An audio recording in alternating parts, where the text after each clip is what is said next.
بسم الله الرحمن الرحيم. الحمد لله نحمده ونستعينه ونستغفره ونؤمن به ونتوكل عليه ونعوذ بالله من شرور أنفسنا ومن سيئات أعمالنا ونعوذ بالله من شرور أنفسنا ومن سيئات أعمالنا من يهده الله فلا مضل له ومن يضلله فلا هادي له وأشهد أن لا إله إلا الله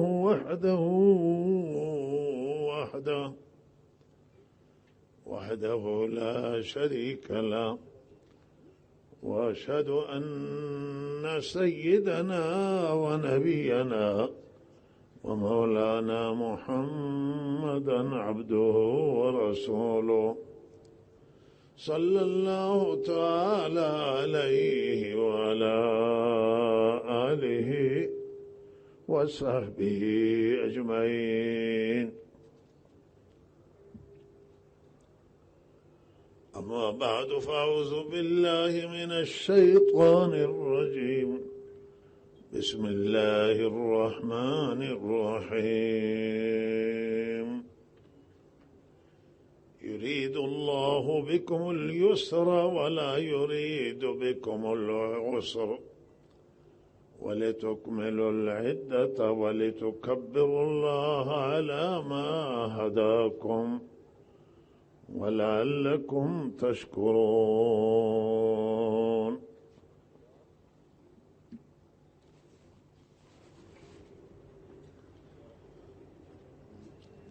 سروران بسیار ارزشمند و گرامی، از سخنان عزیزمون جناب مولانا بدری حفظه الله استفاده کردید و کاش که شما هنوز صحبت ادامه میدادن، صحبتشون مفید بود.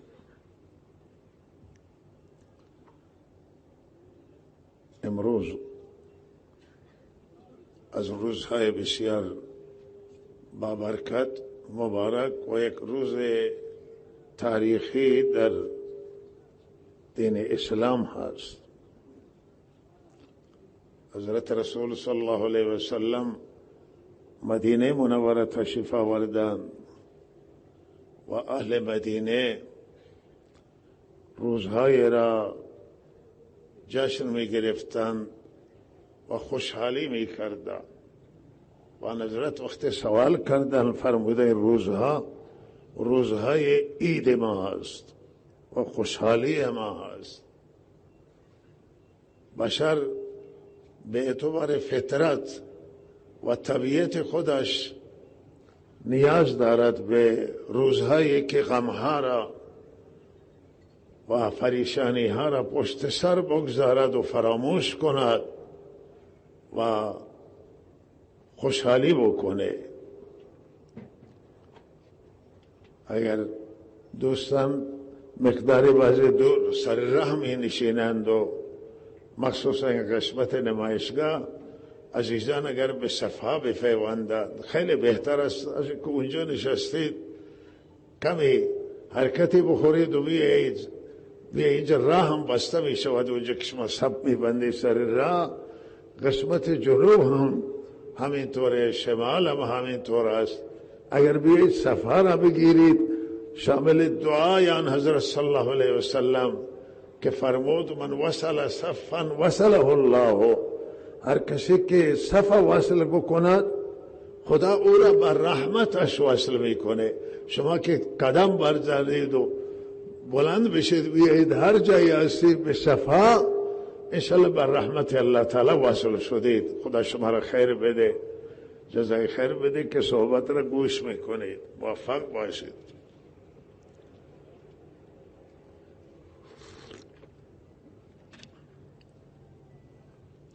فرمودن که این روزها شما را، آیات شما را، ایدهای گوناگون شما را الله تعالی تبدیل کرده، بدل کرده به دو تا عید،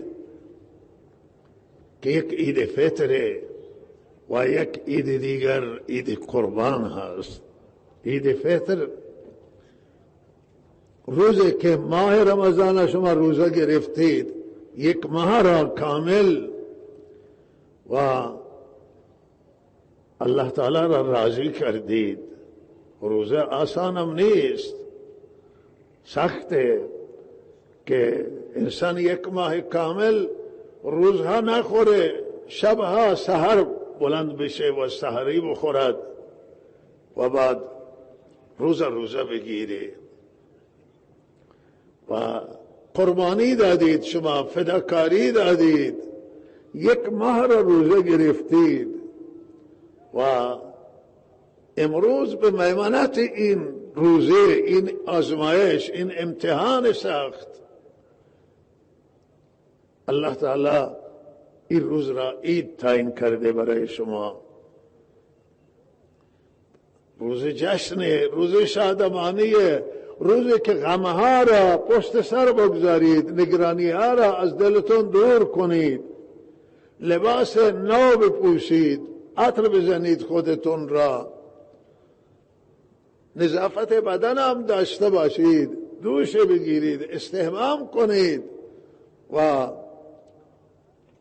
لباس نو یا لباس شسته تمیز بپوشید و بیایید برای نماز عید.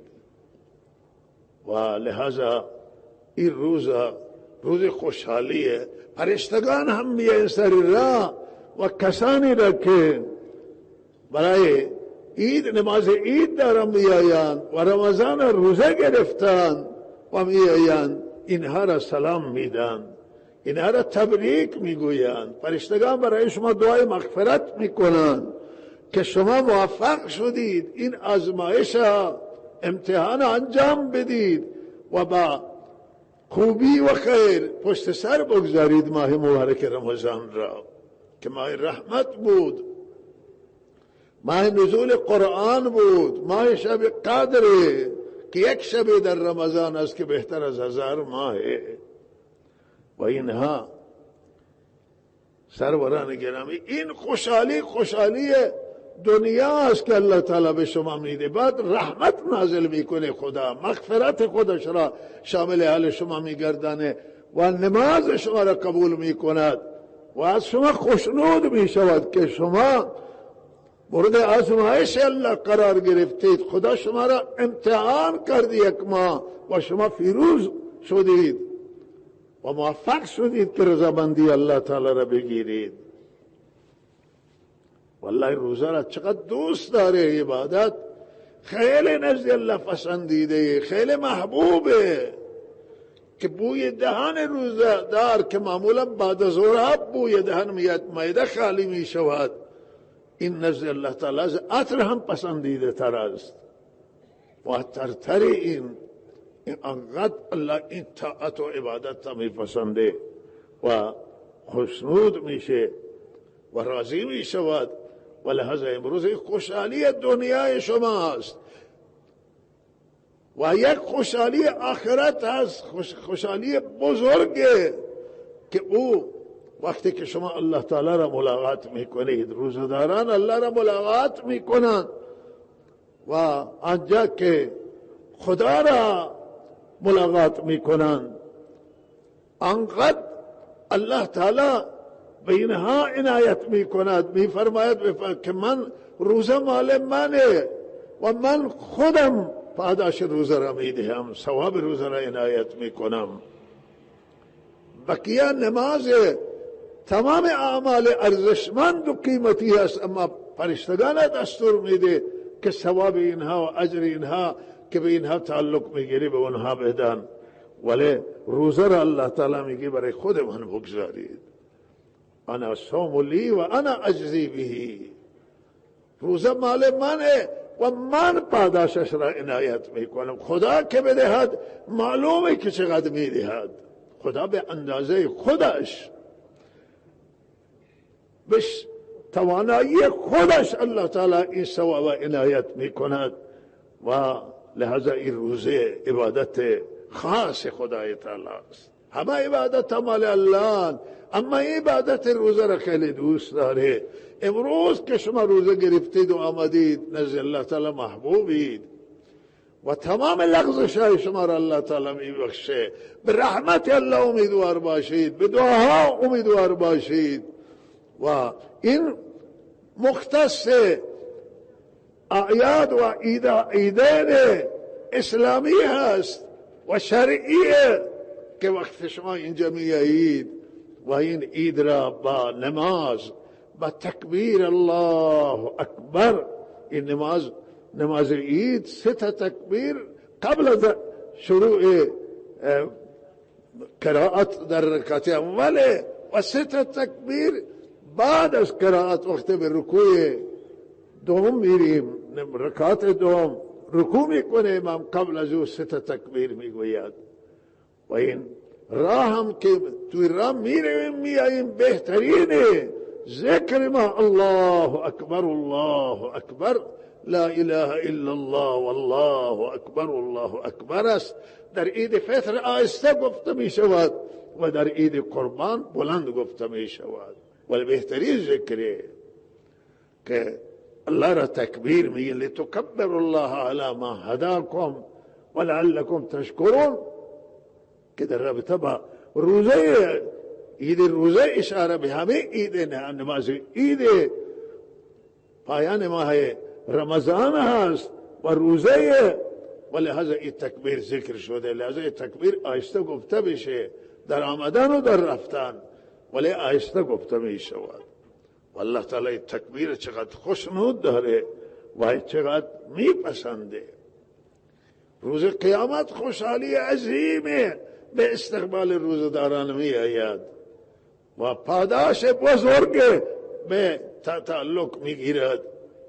و لحظه این برای تمام اعمال عزیزان من که شما انجام میدید اعمال، اینجا الله تعالی اشاره میکنه که روزه را فرض کرده سر شما و میفرماید الله اراده آسانی داره، سخت نگرفته شما را. و لحظه عبادت یک ماه روزه گرفتن آسانه، 11 ماه دیگه خبری از روزه نیست مگر روزه نفلی کسی بگیره و 1 ماه در سال الله تعالی روزه را فرض کرده است. و لحظه این عبادت الله میفرماید آسانه و سخت نیست. و تمام احکام شرعی همینطور عزیزان من سخت نیستن. نماز 50 تا بود، الله تعالی نماز 5 تا کرد، اول 50 تا فرض کرد به شفاعت حضرت رسول صلی الله علیه وسلم و مراجعت مکررش به پروردگار. الله تعالی تخفیف داد 5 نمازم، ثواب 50 نمازه، تاثیر هم مال 50 نمازه. زکات هم 1/40 الله تعالی گذاشته از اموال تجاری، 1/40 از 40 میلیون تومان 1 میلیون تومان زکات، از 40 میلیارد 1 میلیارده و سنگین نیست، آسان الله قرار داده است. دین آسانه، دین سخت نیست و دین نباید انسان سخت بدانه و نباید کسی دین خدا را سخت قرار بده. دین سخت نیست، این فرائض داره، واجبات داره و سنن داره که درجه تخفیف سنت و مستحب و همه احکام دینی یکسان نیست، یکسان نیست. فرضمونه که خیلی باید این را مواظبت بکنیم و از ما قضا نشود. و حرام هم همه حرام یکسان نیست، حرام هست، حرام قطعیه، مکروه درجه کمتری از حرام و مکروه تحریمی هست که به حرام نزدیکه، مکروه تنزیهیه که به حلال نزدیکتره. حلال نزدیکه ولی کراهیت داره. و لحاظا این احکام یکسر نیستن و آسانن. پرهیز کردن از گناه آسانه وقتی که الله تعالی کمک بکنه. فرایض دینی انجام دادن آسانه. و عزیزان من میدانید که وقتی احکام دین ما انجام میدیم و الله تعالی به درجه اندازه محبوب میکنه، قرب خدا حاصل میشه. مقربان درگاه الله تعالی کسانی هم که به دین خدا عمل میکنن.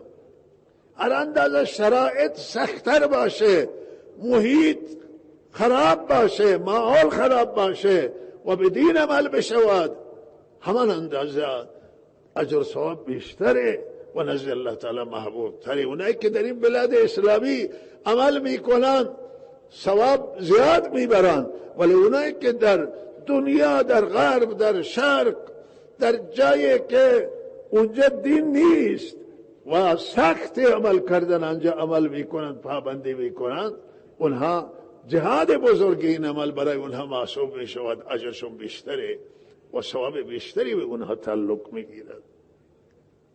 همانطور که شما امروز اینجا آمدید و احساس خوشحالی میکنید، احساس سرور میکنید، روزه گرفتید، وجدانتون راحته که عبادت پروردگار انجام دادید و فیروز شدید شما که یک ماه روزه گرفتید و احساس فیروزی میکنید، احساس موفقیت میکنید.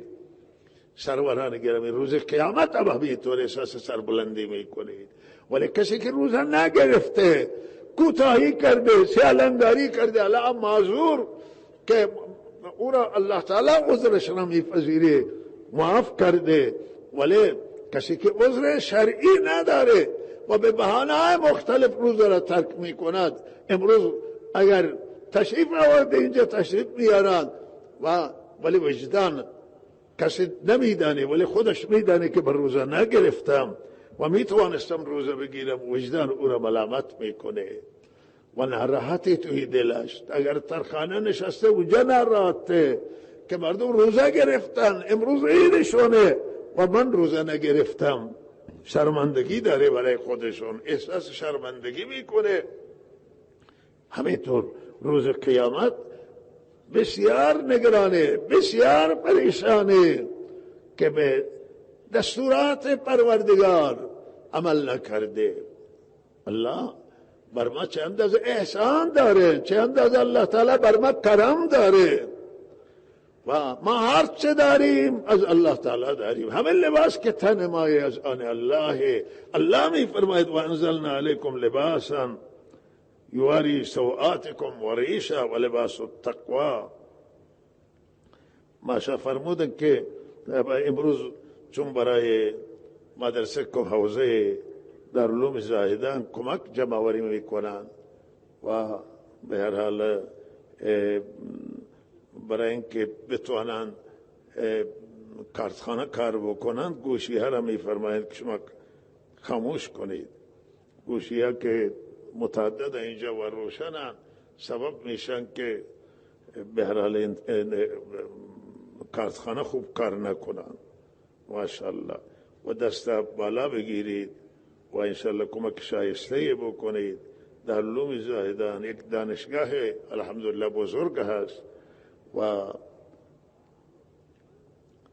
در او هم تخصص تدریس می شود و چندین تخصص موجوده و علوم اسلامی همه توش موجوده و دیگه کارها خیلی چیزای دیگه اونجا موجوده. زبانهای مختلف آموزش می دهند و خیلی چیزای دیگه اونجا یاد داده می شود و بسیاری از فارغ التحصیلان حوزه یا اساتید دانشگاهی هستند و تحصیلات دانشگاهی دارند، دوره دکترا را طی کردن در دانشگاه ها و طی می کنند و ارتباط نزدیک با دانشگاه ها دارند.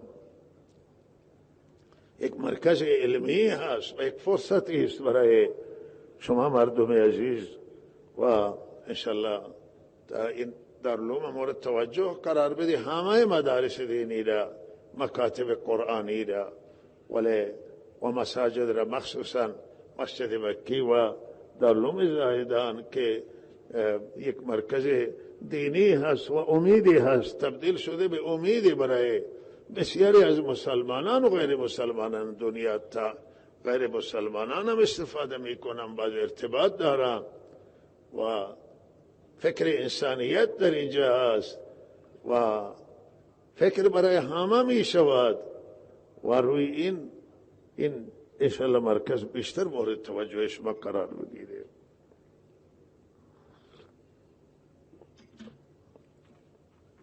مسیر دارالعلوم زاهدان مسیر اعتدالیه و نه افراط نه تفریط نه تندروی و نه زیاد بی‌تفاوتی و بی‌حالی و بر اساس همون شریعت، بر اساس عقل رفتار می شود و به هر حال حامی مظلومان هست، حامی عدالت هست و اعتدالگرایی الحمدلله توی حوزه کار میشه روی اعتدالگرایی. به هر حال عزیزان من، اللہ تعالی احکامه که گذاشته همه این دستورات اللہ تعالی و اللہ محسن ما هست، پروردگار ما هست. هر چه داریم عرض کردم از اللہ تعالی هستن. همه نعمت ها و ما بکن من نعمت فمن الله، تمام نعمت ها از جانب اللہ تعالی. و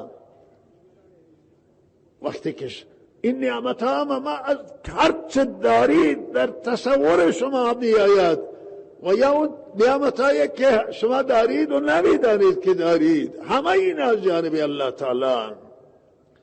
و وقتی که شما را ضرر و مصیبت میرسه و خطر تهدید میکنه، دست بلند میکنید، به تضرع و زاری میپردازید و خدا را فریاد میزنید. و لحاظ پروردگار پناهگاه ما هست و ولی نعمت ما هست و امید ما هست، امید دنیای ما پروردگاره و امید آخرت ما پروردگاره و ما بدون الله هیچی نیستیم. و لحاظ الله را داشته باشیم، الله را همیشه داشته باشید. شما هر جا هستید خدا را با خود همراه کنید. وقتی شما یاد خدا را میکنید، دستور خدا را انجام میدید، نماز میآید توی راه نماز بخونید، صدقات بدید به فقیر مسکین، ذکر الله تعالی را بکنید و خدا را با دل یاد کنید، با زبان یاد کنید. مطمئن باشید که الله تعالی با شما همراهی. همین که شما ماشین سوار میشوید، اگر دعا را یاد دارید، دعا میخوانید، سبحان الذي سخر لنا هذا وما كنا له مقرنين وانا الى ربنا لمنقلبون. و اگر ندارید بسم الله الرحمن الرحیم بسم الله کنید، به سفر برید، نام الله را یاد کنید که اینجا عزیزمون ذکر کردیم مسئله را.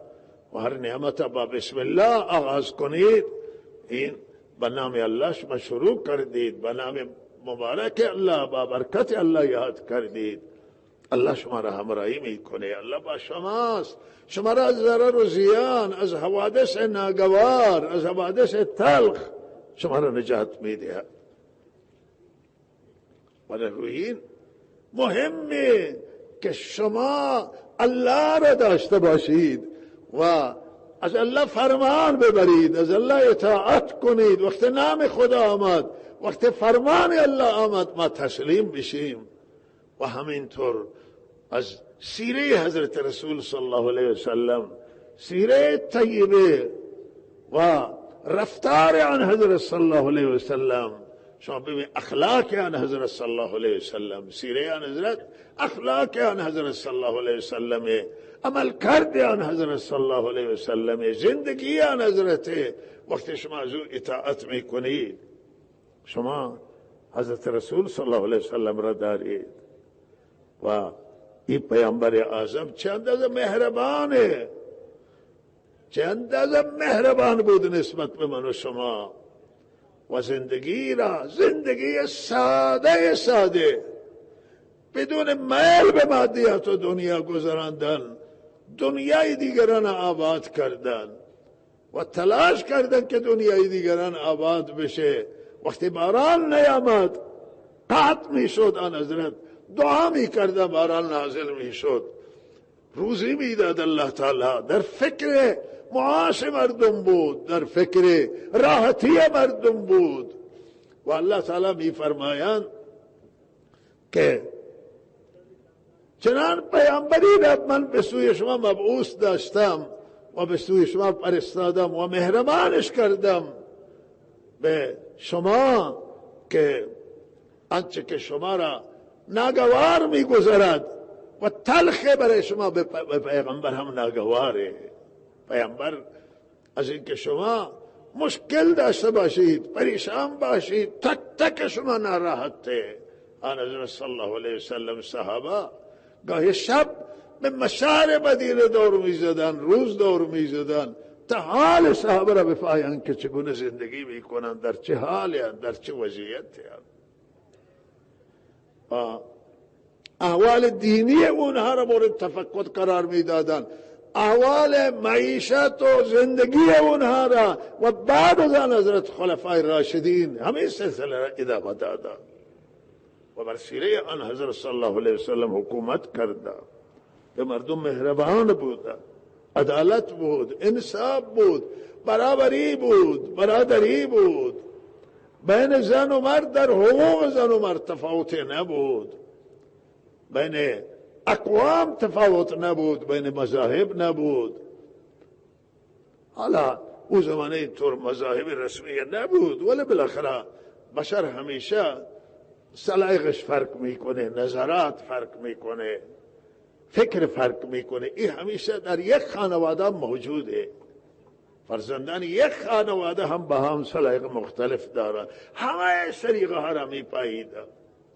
اونی که فقیرتره و کسی نداشت مثل سلمان، او را فرمود تو از خانواده ما هستی، سلمان و من اهل البیت. این اسلام اینه.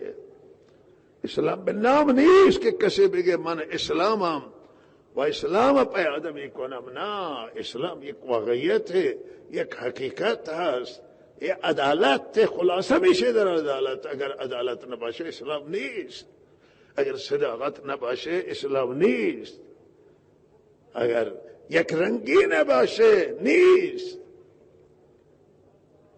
اسلام دین عمله، عمل میخواد. ما میگه مسلمان به عمل باشیم. هر کسی که میگه مسلمان به عمل بکنه نمیکنه عمل، مسلمان برای نامه، نه مسلمان واقعی است. مسلمان داریم و مسلمان نما داریم. بسیاری هستن که نمایش میده اسلام، ولی اسلام نام عمل هست، اعتقاد عمل و باید عملگرا باشیم، باید عمل بکنیم، عامل باشیم. من و شما و من و شما همه در زندگیمون عدالت داشته باشیم به فرزندانمون و به همه کسانی که به ما تعلق دارن. با تمام انسانها با عدالت رفتار کنیم. من و شما در رابطه به حق و حقوق انسانها، در رابطه به حق همسایه، در رابطه به حق حقوق همه انسانها منصف باشیم، فی نفسه منصف باشیم. بعض انسانان که در نفسشون منصفن، فی نفسه منصفن. و تعریف شده در حدیث از کسی که آدم منصفی است، آدمی که انصاف داره، هیچ وقت حمایت از ظلم نمی کنه، هیچ وقت حمایت از ناحق نمی کنه، هیچ وقت حمایت از دروغ نمی کنه، بلکه حمایت از حق می کنه و نه رعایت پدر و مادر را می کنه در راستای حق، نه فرزند را، نه نزدیکان را. و قرآن همین فرموده.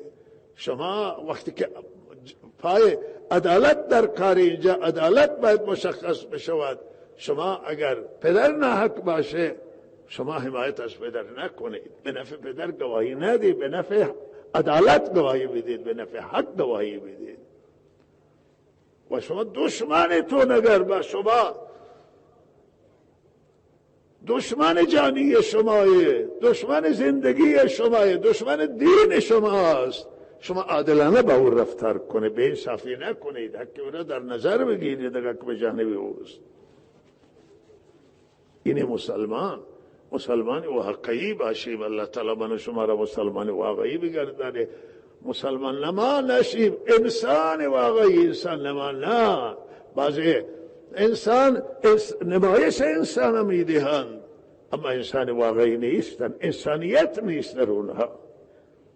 اصالتشون گم کردن که اصالت همه انسانیم، ولی انسان با انسانیت داشته باشه. وقتی انسان انسانیت داشته نباشه، مسلمانیت داشته باشه، مسلمان واقعی باشه، این میشه نمایش انسانیت، این میشه نمایش دین واقعی نمیشود. ما باید همیشه پیرو حق، تابع حق باشیم، تابع واقعیت ها باشیم و راست بریم، کج نریم، دروغ نگیم، صداقت اختیار کنیم و جانب حق بگیریم، جانب مظلوم بگیریم، جانب درست بگیریم. سیره حضرت رسول صلی الله علیه و همین تعلیم دین اسلام بر همینه. شما دارای دینی هستید، مستقیم برید، راست برید، خدا شما را حفاظت میکنه، خدا شما را نصرت میکنه، حق شما را تامین میکنه. به دو زبان حرف نزنیم، به دو تا چهره داشته نباشیم. یک چهره نفاق، بدترین چیزی در اسلام، بسیار مورد نکوش قرار گرفته و منافقین در همین آغاز سوره بقره که اونجا چند تا آیه در رابطه با اول مؤمنین، بعد در رابطه با کسانی که کافران و کافر علنی هستند و ظاهر و باطنان، اونها کمان و منافقی که میرسه الله تعالی چندین آیه در رابطه با منافقی ذکر کرده و اونها را ملامت کرده و سرنزنش داده و عادت زشت اونها را بیان کرده است. نزد الله تعالی نفاق بدتر از کفره، مخصوصا اگر نفاق اعتقادی باشه و اگر اخلاقی باشه هم زشت و بده. بسیار شیوه منافقینه، دروغ بگه، عهد شکن باشه، وعده خلاف باشه و فحش بده و ناسزا بگه، تهمت بزنه، که شیوه منافقین هست.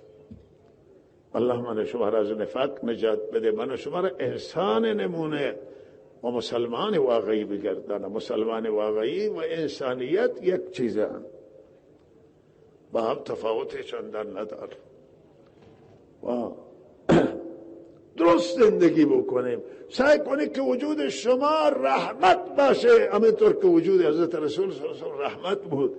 حضرت رسول صلی الله علیه و رحمت للعالمین، شما هم رحمت للعالمین باشید، رحمت باشید برای همه و به کسی ظلم نکنید، به کسی زور نگید. و بسیار واقعا افسوس میخورم برای کسانی که از راه خلاف زندگی را ادامه میدن، سرقت میکنن و مال مردم میبرن، گروگان میگیرن، انسانها را باجخواهی میکنن و حتی گروگان میگیرن برای وام گرفتن. وام هم این گروگان گرفته حرامه، ناجایزه، هیچ کسی نمیتونه کسی را اسیر بکنه. حالا اگر کسی ماند ماشین کسی را ببره و مالی را ببره و حقش را مطالبه بکنه، اگر قانون جوابگو نیست، اگر دیگه صورت نیست، همه رها را رفته، جواب نداده، بالاخره نه اینکه خود انسان ها را دست و پا ببندن، گروگانگیری بسیار زشته، در هر قالب باشه، برای وامها باشه هم نادرسته و اگر برای باجخواهی باشه که خیلی زشت و بده. بعضی باجخواهی میکنن و معلوم نیست که اینا کجا ریشه دارن، از کجا حمایت میشن که این کارها را میکنن. توی منطقه نبوده این کارها و بدترین شیوه ظالم ترین به جامعه ما، به قوم ما، به منطقه ما، کسانی که خلاف میکنن و این ملت شریف، این مردم خوب را بدنام میکنن. بهترین شما، بهترین مردم اونن که چنان رفتار میکنن که مایه خوشنامی قومشون میشوند، مایه سربلندی، مایه عزت.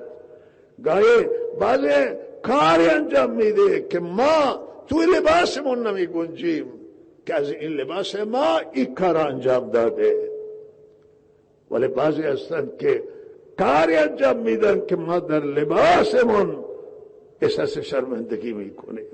سرمون فاهم میآید که یعنی چه؟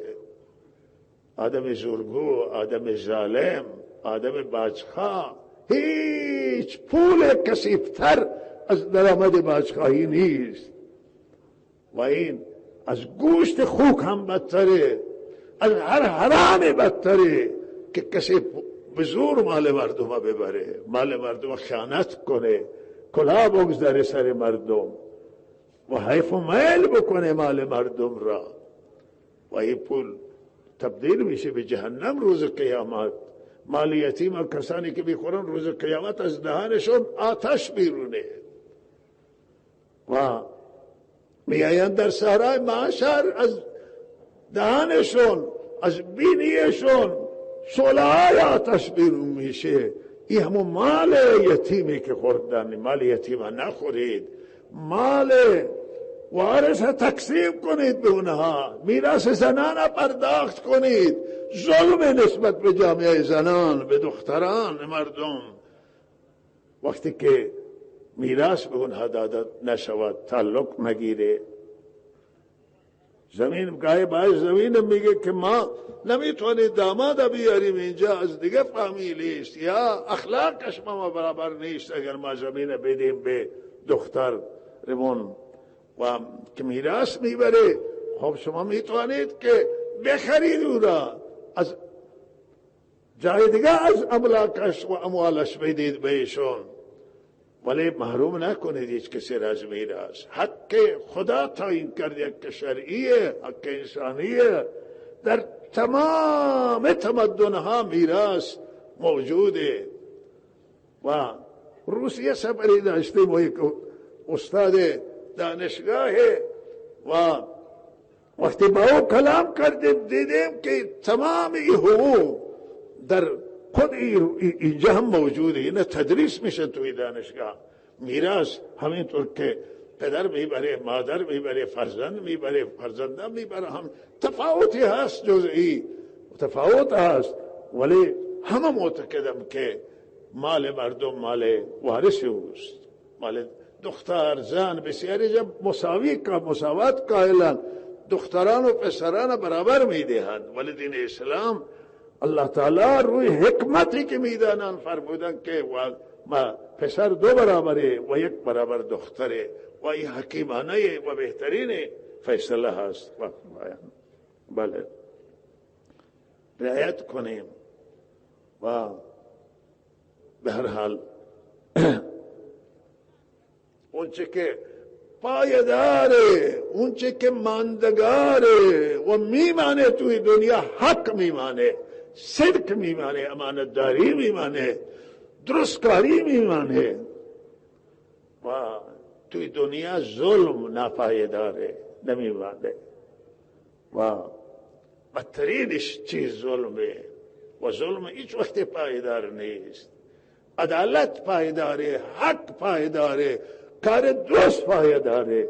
درست عمل کنید شما پایدار میشید و اگر ظلم کنید، بد عمل کنید، حقوق نادیده بگیرید، عزیزان من هیچی نه مال پایداره، نه موقعیت پایداره، اینه هیچ کدام ماندگار نیست. همه آزمایشن، الله میدهد و آزمایش میکنه و میگیره و هم آزمایش میکنه و به هر حال وقت تمام شده و یک آخری سخن خدمت همینه که امروز کشور ما در یک آزمایش سخت گرفتار هست و واقعا همه باید فکر کنند، همه اندیشمندان ولی کشور که حرف زدن هم امروز سخت شده و ولی به هر حال باید توقع از اندیشمندان کشور آنه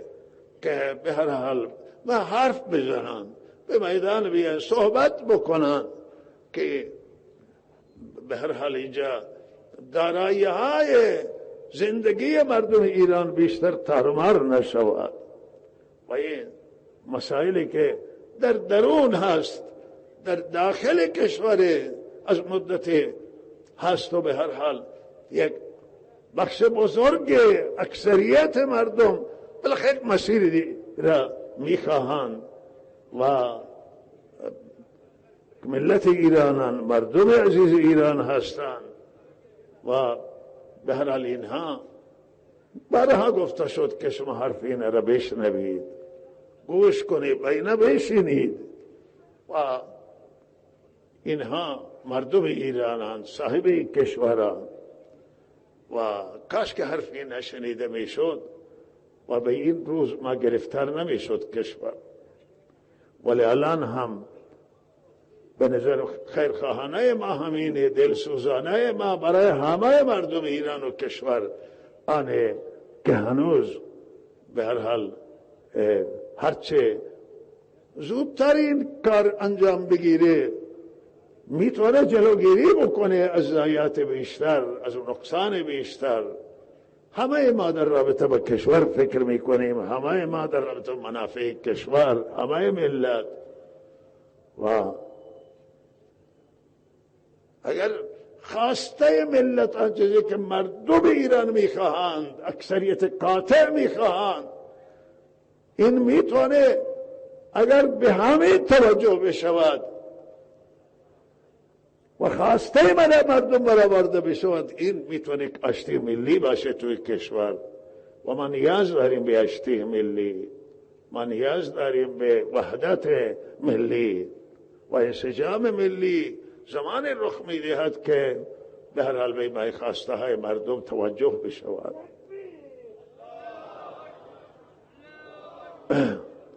و لحاظا سکوت خیلی مشکل است که ما میبینیم این مسائل که انجام میگیرن و دل میسوزه که این امکانات و دارایی ها که تخریب بشود بار دیگر برگشت اینها به سادگی نیست و روی این اغلانه است، هوشمندانه که نقصان هر جا گرفته بشه نقصان بهتر است از نقصان بیشتر.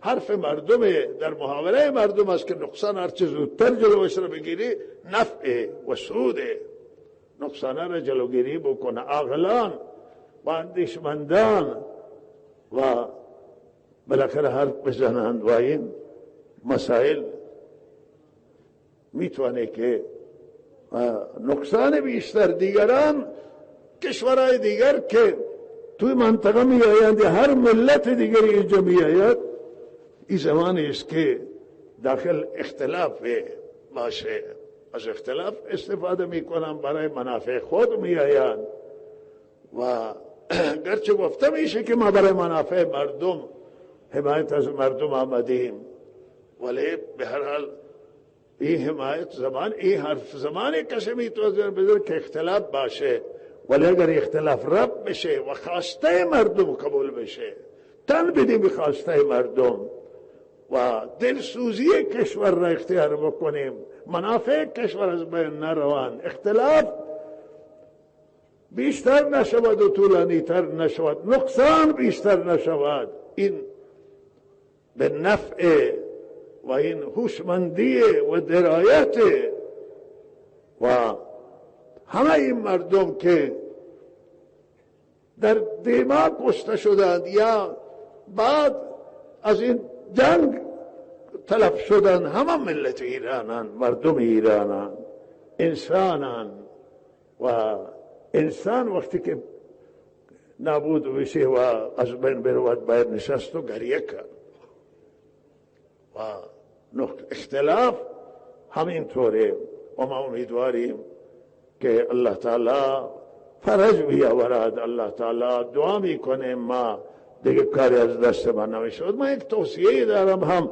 عذرخواهی میکنم که وقتم تمام شده و اینه که شما مردم استان اینجا که هستید یا هر جای دیگه مردم مخصوص استان ما که از تنوع قومی و تنوع مذهبی برخوردار است، نمیشه همه دارای یک نظری باشه.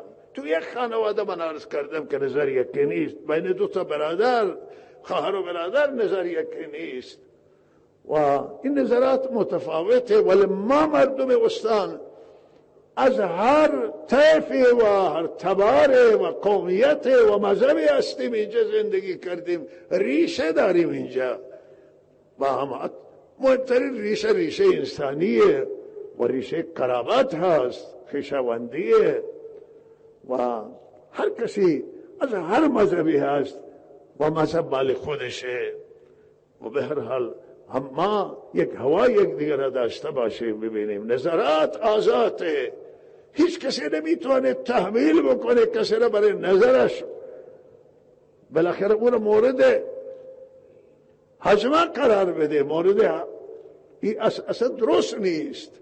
هم دین این نظرات اعتقادات آزاد داده، انسان در اعتقادات آزادی دارن، انسان در سلیقه آزادی دارن، داشته باشن. بالاخره یکی میگه این طور درسته، که میگه این طور درسته. خب شما نظر آزاده، هر نظری را دارید، ولی یک دیگر هوا یک دیگر را داشته باشید. اینجا کسی سوی استفاده نکنه و این قومیت ها، این مذاهب ریشه تاریخی دارن، اینا را هیچ کسی برای منافع خود درگیر نکنه. با شما کنار هم باشید ولی نظر تو آزاده. شما هرچی که شما میخواید برای شما محترمه، کسی دیگر میخواد برای اون محترمه و لحظه اینجا این استان انشالله بعضی که صحبت میکنن، نه اینجا مشکلات مذهبی نیست، مذهب آزاد قومی هم نیست و من توصیه میکنم به همه شما اقوام این استان و اقوام حتی ایرانی، همه که هوا یک دیگر قومیت ها داشته باشند، مذاهب هوا یک دیگر داشته باشند، حقوق یک دیگر رعایت کنند و حرمت قائل باشه برای یک دیگر و بالاخره او مذهب یک چیزی است که بین انسان و بین الله است و اعتقاد بین ما و بین خدا. هیچ کسی عقیدهش را برای دیگری نمیدهد و نظرات هم آزاده، نظرات آزاده. شما نظرات سیاسی هستند، اجتماعی هستند، یکی یک نظر داره که دیگر نظری داره، بالاخره هیچ کسی نباید برای دیگری تنگنا ایجاد بکنه، مسیر خودش را هر کسی ببره.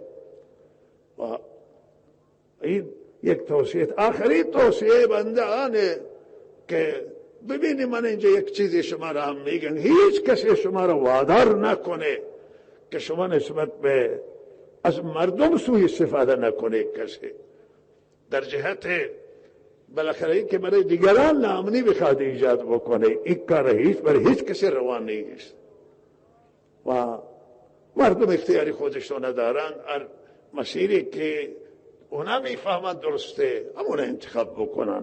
آخری توصیه من پیامی هست به مسئولان امارت اسلامی و بزرگان حکومت اسلامی افغانستان که به هر حال این مسئله آب خیلی مردم عزیز سیستان را در تنگنا گذاشته است و امسال آب نیامده تا حالا و پیام بنده و سلام بنده برای مسئولان امارت اسلامیانه که به هر حال آب نیازه، مایه حیات، بدون آب حیات نیست و این آب به هر صورت بالاخره اگر کمی هم تقسیم کنن و سهم برای مردم سیستان در نظر بگیرن که به هر حال اونم زندگیشون بدون آب نمی شود و آب حیاتیه